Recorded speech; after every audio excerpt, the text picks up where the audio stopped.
지금으로부터 아주 오래전 번화한 운종가 근처에 기품 있는 동네에 자리한 거대한 기와집, 김대감 댁에서 시작되는 이야기입니다. 그날은 유난히 하늘이 무겁게 내려앉아 금방이라도 폭우를 쏟아낼 듯 잔뜩 찌푸린 날이었습니다.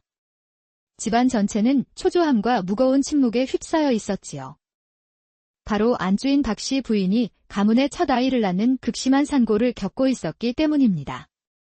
대문 밖 사랑채에서는 김대감이 딱딱하게 굳은 얼굴로 방 안을 서성이고 있었고 모든 하인들은 숨소리조차 죽인 채 안채의 소식만을 기다리고 있었습니다.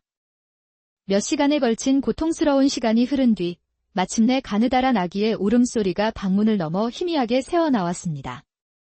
하지만 그 울음소리에는 어딘지 모르게 힘이 없었고 기쁨에 차 있어야 할 산파의 얼굴은 잿빛처럼 어두웠습니다.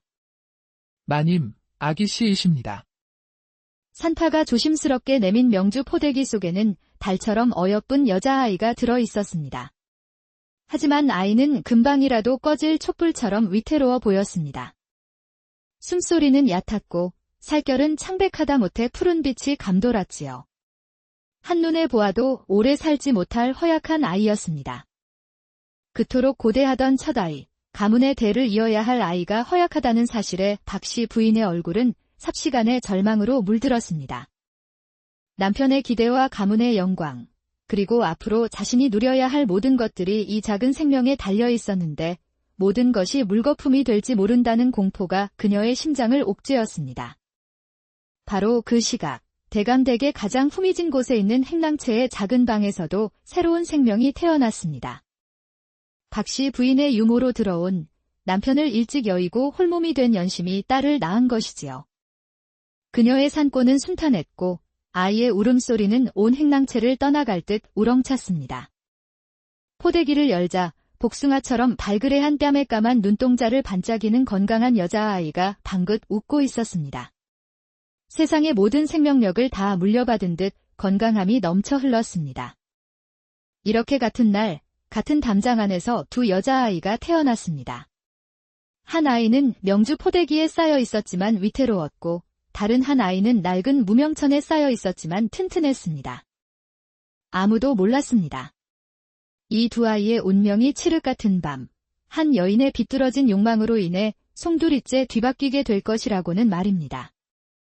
아이가 태어난 지 사흘째 되던 밤이었습니다.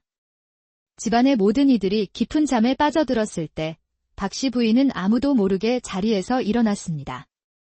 그녀의 얼굴에는 지난 사흘간의 고뇌와 결심이 서리처럼 차갑게 내려앉아 있었습니다.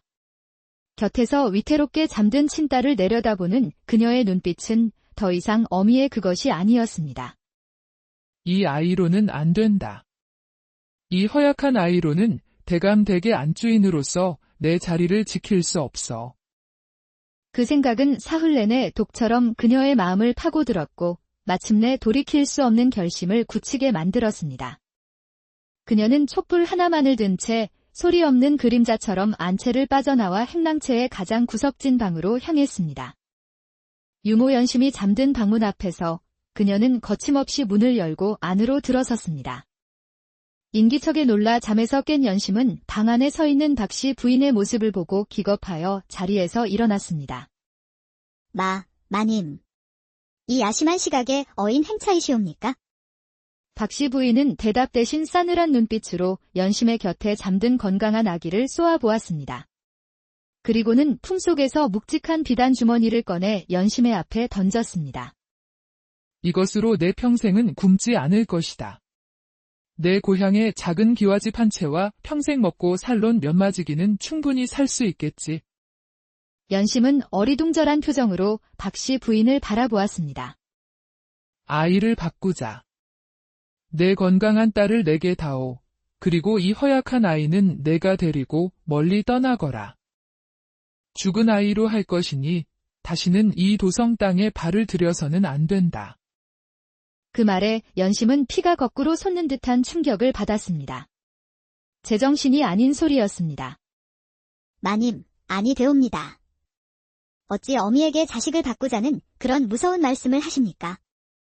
하지만 그녀의 말이 채 끝나기도 전에 박씨 부인의 눈빛이 칼날처럼 날카로워졌습니다. 거절하겠다면 어쩔 수 없지? 남편도 없는 내년이 이 험한 세상에서 갓난아이를 데리고 어찌 살아가려는지. 당장 이 집에서 쫓겨나면 너와 내 딸은 내일 당장 길바닥에서 굶어 죽게 될 것이다. 허나 내 제안을 받아들인다면 내 딸은 이 나라 최고의 교수로 자라나 귀한 집에 시집가 평생을 호의호식하며 살게 될 것이다. 내 딸의 미래를 위한 길이다.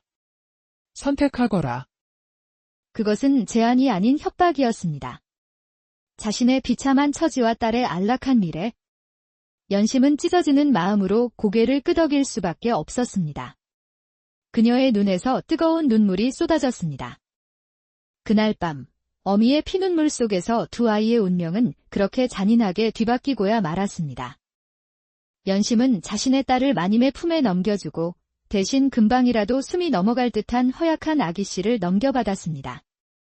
아기씨의 몸은 싸늘하기 그지없었습니다. 날이 밝기 전에 떠나거라. 다시는 돌아보지 마라. 연심은 텅 빈 가슴을 부여잡고 작은 보따리 하나만을 든 채 대감되게 높은 담장을 몰래 빠져나왔습니다. 이제 이 아이는 세상에 없는 아이였습니다. 그녀는 정처 없이 걷다가 저작거리의 가장 후미진 곳에 있는 낡은 다리 밑에 이르렀습니다. 더 이상 갈 곳이 없었습니다. 그녀는 품속에서 자신의 딸에게 입히려 정성껏 바느질해 두었던 베넷 저고리를 꺼내 허약한 아기씨에게 조심스럽게 입혔습니다. 그리고는 잠시 망설이다가 아주 작은 은장도를 꺼내 저고리 왼쪽 소매 끝을 조심스럽게 잘라냈습니다. 그 소매 끝에는 그녀가 수놓은 작은 나비 문양이 있었습니다. 그녀는 잘라낸 소매 조각을 자신의 품속 깊이 숨겼습니다. 이것은 언젠가 버려진 이 아이의 신분을 증명해줄 유일한 증표가 될 것이었습니다. 아가씨, 부디 살아남으셔야 합니다. 이 모든 세상에서 어떻게든 살아남아 주십시오. 그녀는 결국 아기를 그 자리에 둔 채 뒤돌아보지 않고 어둠 속으로 달려갔습니다. 그녀의 등 뒤로 버려진 아기의 희미한 울음소리가 새벽 공기 속으로 흩어지고 있었습니다. 그렇게 18년이라는 세월이 쏜살같이 흘렀습니다. 강산이 두 번은 좋게 변했을 긴 시간이었지요. 18년 전 다리 밑에 버려졌던 허약한 아기씨는 기적처럼 살아남았습니다. 아이는 자신을 거두어준 한 약초꾼 노인의 손에 자라 소리라는 이름을 얻었습니다. 소리는 저작거리의 그 누구보다 씩씩하고 강인한 처녀로 자라났습니다. 그녀의 손은 흙투성이었지만 그 눈빛만은 언제나 샛별처럼 빛났습니다. 이제 소리는 저작거리에서 가장 신망받는 약초꾼이 되어 자신의 힘으로 떳떳하게 삶을 꾸려나가고 있었습니다. 반면 같은 시간 대감댁 높은 담장 안에서 자란 은채의 삶은 소리의 그것과는 정반대였습니다. 온갖 귀한 보살핌 속에서 곱디 고운 교수로 자라났지만 그녀의 얼굴에는 늘 짙은 그늘이 드리워져 있었습니다. 건강하게 태어났음에도 불구하고 은채는 원인 모를 병을 앓기 시작했습니다. 용하다는 의원들이 수없이 드나들었지만 병의 원인을 아는 이는 아무도 없었습니다. 어미 박씨 부인은 그런 은채를 지극정성으로 보살폈지만 그 보살핌은 따뜻한 모정이라기보다는 잘 빚은 도자기에 흠집이라도 날까 노심초사하는 장인의 감시와도 같았습니다. 은채는 높은 담장 안에 갇힌 한 마리 새처럼 창밖의 자유로운 세상을 그저 부러운 눈으로 바라볼 뿐이었습니다. 하지만 운명에 보이지 않는 실은 이미 두 사람을 아주 서서히, 그러나 분명하게 서로에게로 이끌고 있었습니다. 은채의 병세는 날이 갈수록 깊어져만 갔습니다. 김대감은 지푸라기라도 잡는 심정으로 저작거리에서 가장 영험하다는 약초꾼을 수소문하기 시작했습니다. 듣자하니 저작거리에 소리라는 처자가 있는데 죽어가는 사람도 살려낼 만큼 신통한 약초를 구해온다고 합니다. 우리도 한번 불러보는 것이 어떻겠소? 그 말에 박씨 부인은 순간 얼굴이 하얗게 질렸습니다. 소리라는 이름이 그녀의 심장을 서늘하게 찔렀기 때문입니다. 하지만 딸의 병을 고칠 수만 있다면 무엇이든 해야 했기에 그녀는 마지못해 고개를 끄덕였습니다. 며칠 뒤 소리가 대감댁의 부름을 받고 조심스럽게 대문 안으로 들어섰습니다. 하인의 안내를 따라 깊고 깊은 안채로 들어선 소리는 마침내 은채의 방문 앞에 섰습니다. 방문을 열고 들어선 순간 두 소녀의 눈이 마주쳤습니다. 소리는 숨이 멎는 듯한 기분을 느꼈습니다. 창백한 얼굴의 저 여인은 마치 한 번도 본 적 없는 자신의 또 다른 모습을 보는 듯 낯설면서도 이상하게 마음이 끌렸습니다. 은채 또한 마찬가지였습니다. 흑투성이 옷을 입고 있었지만 소리의 얼굴에는 자신에게는 없는 강인한 생명력과 고고한 기품이 서려 있었습니다. 두 사람은 아무 말 없이 한참 동안 서로를 바라보았습니다. 마치 아주 오래전 헤어졌던 쌍둥이가 서로를 알아보기라도 한 것처럼 말입니다. 내가 바로 그 약초꾼이냐? 어서 아가씨의 병세를 살피도록 해라. 박씨 부인의 차가운 목소리가 둘 사이의 정적을 깼습니다. 그녀의 눈빛에는 경계심이 가득했습니다. 소리가 대감댁을 드나들기 시작한 지 며칠이 지났습니다. 그녀가 구해온 약초 덕분인지 은채의 기침은 신기하게도 조금씩 잦아들었습니다. 하지만 은채의 병세를 꾸준히 살펴온 젊은 의원 이선주는 고개를 갸우뚱했습니다. 약초의 효능보다는 소리가 다녀간 날이면 유독 은채의 얼굴에 화색이 도는 것이 더 큰 이유 같았기 때문입니다. 그는 오래전부터 은채의 병이 몸의 문제가 아니라 마음의 병일 것이라 짐작하고 있었습니다. 그러던 그에게 약초꾼 소녀 소리의 등장은 아주 흥미로운 관찰 대상이 되었습니다. 그는 소리를 처음 보았을 때부터 무언가 범상치 않음을 느꼈지요. 혼잣말, 어찌 약초나 캐던 무지한 소녀가 저런 기품과 지혜를 가질 수 있단 말인가. 그의 의심은 소리와 은채, 그리고 박씨 부인 세 사람이 함께 있는 모습을 보았을 때 더욱 깊어졌습니다. 박씨 부인은 그 둘이 함께 있는 모습을 볼 때마다 마치 자신의 가장 끔찍한 비밀을 들킨 사람처럼 불안하고 날카로운 반응을 보였습니다. 어느 날 이선주는 진찰을 마치고 나오는 길에 소리와 마주쳤습니다. 너는 글을 배운 적이 있느냐? 약재의 이름을 한자로 정확히 알고 있으니 말이다. 어릴 적 저를 거두어 주신 할아버님께서 천자문을 가르쳐 주셨습니다. 그 덕에 약초 이름 정도는 겨우 읽을 줄 압니다. 그녀의 겸손한 대답 속에서도 이선주는 그녀의 눈빛에 서린 지혜의 깊이를 읽을 수 있었습니다. 그의 마음속에 피어난 작은 의심의 씨앗은 이제 걷잡을 수 없이 자라나기 시작했습니다. 소리와 은채, 두 사람의 관계는 단순한 약초꾼과 환자를 넘어 깊어져 갔습니다. 소리야, 오늘은 또 어떤 약초를 캐왔니? 이것은 하늘 말하는 것인데 아주 험한 절벽 끝에서만 자라는 귀한 것이랍니다. 아가씨의 마른 기침에 좋다고 하여 아침부터 서둘러 다녀왔지요. 나도 너처럼 그렇게 자유롭게 산과들을 다닐 수 있다면 얼마나 좋을까? 어느 날 소리는 은채에게 자신이 직접 깎아 만든 작은 나무 피리를 선물했습니다. 은채는 답례로 자신이 가장 아끼는 붓과 먹을 소리에게 선물하며 그를 가르쳐주기 시작했습니다. 그렇게 두 소녀는 서로의 세계를 나누며 누구보다 가까운 벗이 되어갔습니다. 마치 서로를 비추는 거울처럼 그들은 서로에게서 자신의 부족한 부분을 채워가고 있었습니다. 이 모습을 지켜보는 박씨 부인의 마음은 날마다 새까맣게 타 들어갔습니다.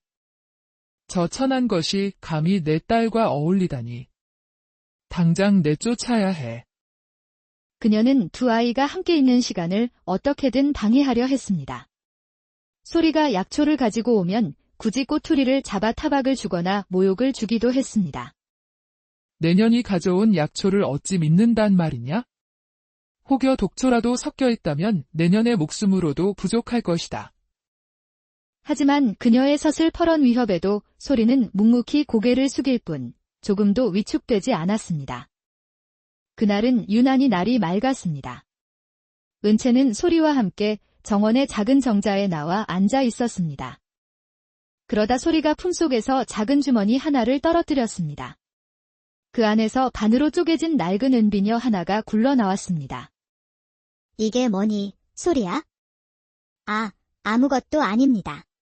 그저 제가 어릴 적부터 지니고 다니던 물건이라.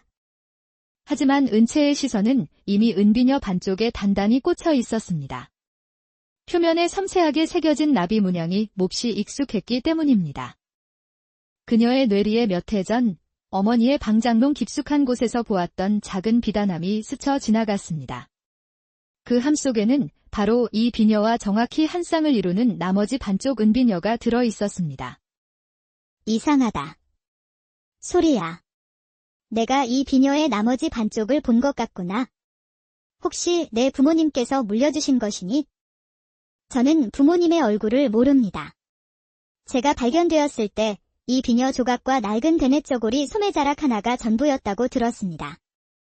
그 순간 은채의 머릿속에서 모든 조각들이 성광처럼 맞춰지기 시작했습니다. 이것은 결코 우연일 수 없었습니다. 은채의 마음속에 처음으로 어머니에 대한, 그리고 자신의 출생에 대한 거대한 의문이 피어올랐습니다. 은채가 의문을 품기 시작했다는 것을 눈치챈 박씨, 부인의 마음은 급박해졌습니다. 그녀의 머릿속에서 온갖 악랄한 계략들이 뱀처럼 들끓기 시작했습니다. 소리야, 요즘 내 덕에 우리 아가씨의 병세가 많이 좋아졌구나. 오늘은 내가 특별히 부탁할 약재가 있는데 구해다 줄 수 있겠느냐? 그녀는 몇 가지 귀한 약재 목록의 가장 마지막에 아주 작은 글씨로 초호라는 약재를 슬쩍 끼워 넣었습니다. 초호는 과용하면 사람의 목숨을 앗아갈 수 있는 맹독을 품은 독초였습니다. 소리는 아무 의심 없이 약초들을 구해왔고 박씨 부인은 소리가 돌아간 바로 그날 밤 이를 꾸몄습니다. 대감댁은 발칵 뒤집혔습니다. 은채가 탕약을 마신 뒤 피를 토하며 쓰러졌다는 비명이 온 집안에 울려 퍼졌기 때문입니다. 내 이럴 줄 알았지? 그 천한 것이 감히 우리 아가씨를 해하려 했구나. 당장 전현의 집을 뒤져 증거를 찾아내라.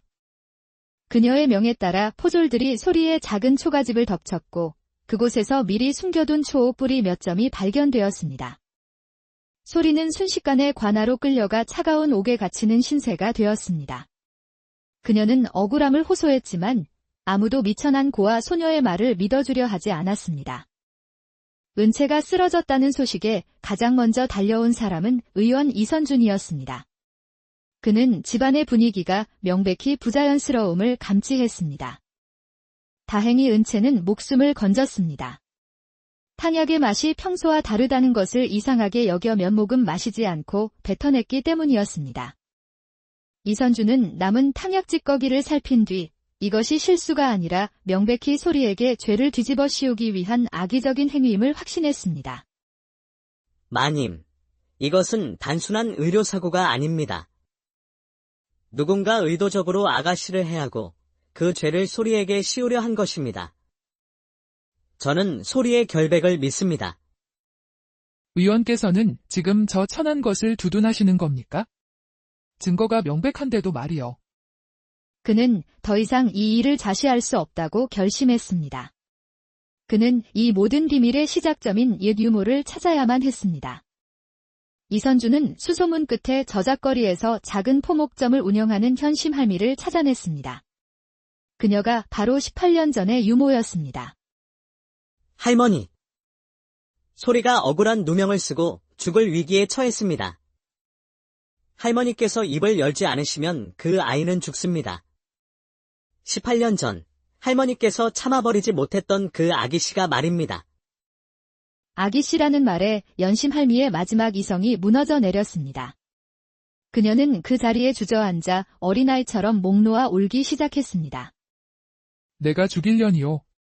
내가 다 망쳐버렸소. 한참을 울던 연심할미는 마침내 18년 묵은 비밀을 회한의 눈물과 함께 본물처럼 쏟아내기 시작했습니다. 이선주는 차가운 옥사의 소리를 찾아가 모든 진실을 이야기해 주었습니다. 이제 선택은 너의 몫이다. 모든 것을 덮고 떠나 새로운 삶을 살 수도 있고, 아니면 모든 것을 제자리로 돌려놓기 위해 진실과 마주할 수도 있다. 소리는 한참 동안 눈을 감고 생각에 잠겼습니다. 저작거리에서 겪었던 서름, 그리고 은채의 슬픈 눈빛. 그녀는 마침내 결심을 굳힌 듯 천천히 눈을 떴습니다. 저는 제 삶을 되찾고 싶습니다. 그리고 은채 또한 진짜 자신의 삶을 찾게 해주고 싶습니다. 저는 진실과 마주하겠습니다. 소리는 죄수의 몸으로 다시 대감댁에 들어서게 되었습니다. 그녀는 다른 사람들을 모두 물린 채 은채와 단둘이 마주 앉아 모든 진실을 이야기해 주었습니다. 이야기를 듣는 내내 은채의 얼굴은 창백하게 굳어갔습니다. 모든 것이 사실임을 그녀의 마음이 먼저 알고 있었습니다. 그녀는 눈물을 흘리며 소리의 손을 잡았습니다. 그랬군. 그래서 내가 그토록 눈에 밟혔던 것이구나. 언니. 내가 언니의 자리를 빼앗고 살아왔던 것이구나. 아니야. 너의 잘못이 아니야? 우리 둘 다 그저 어른들의 욕심에 휘둘렸을 뿐인걸? 이제부터라도 모든 것을 바로 잡으면 돼. 그러니 나와 함께 해줄 수 있겠니? 응, 언니. 나도 이제 더 이상 거짓 속에서 살고 싶지 않아. 내가 언니를 도울게. 마침내 결전의 날이 밝았습니다. 김대감의 서재의 소리와 은채, 이선준, 그리고 아무것도 모른 채 불려나온 박씨 부인이 마주 앉았습니다. 오늘 이 자리는 우리 집안에 얽힌 모든 진실을 밝히기 위해 마련되었소. 소리야, 내가 하고 싶은 말을 해보거라. 소리는 연심 할미에 잡힐 고백서를 꺼내 떨리지만 분명한 목소리로 읽어내려가기 시작했습니다. 거짓말. 저 천한 것이 어디서 요망한 것을 가져와 가문을 능멸하려 드는 것이냐. 소리는 흔들리지 않고 이어서 자신이 간직해온 은비녀 반쪽을 꺼내 보였습니다. 은채 또한 나머지 반쪽을 꺼내 탁자 위에 올려놓자 나비 문양은 완벽하게 하나로 합쳐졌습니다. 마지막으로 소리가 간직해온 베넷저고리 소매 조각과 은채가 가져온 소매 잘린 베넷저고리의 단면이 완벽하게 들어맞았습니다. 모든 증거 앞에서 박씨 부인은 현실을 부정하며 서아에게 매달렸습니다. 서아야. 내가 말해다오. 내가 내 어미가 아니란 말이냐? 내가 너를 어떻게 키웠는데? 은채는 처음으로 어머니의 눈을 똑바로 마주 보았습니다. 그녀의 눈에서는 뜨거운 눈물이 쉴 새 없이 흘러내렸습니다. 어머니. 18년 평생을 어머니의 딸로 살아왔습니다. 하지만 어머니, 단 한 번이라도 좋으니 저를 진심으로 사랑해 주실 수는 없으셨습니까? 그 한마디는 박씨 부인의 마지막 방어벽을 산산조각 냈습니다. 그녀는 그 자리에 주저앉아 얼굴을 감싸쥐고 통곡하기 시작했습니다. 18년 동안의 거대한 거짓이 무너져 내리는 순간이었습니다. 이 모든 것을 지켜보던 김대감은 참을 수 없는 죄책감에 두 딸의 앞에 털썩 무릎을 꿇었습니다. 내가 압이 될 자격이 없다. 이 모든 것을 알지 못하고 너희들을 이토록 고통스럽게 만들었으니 내가 천하의 죄인이다. 나를 용서하지 말 거라.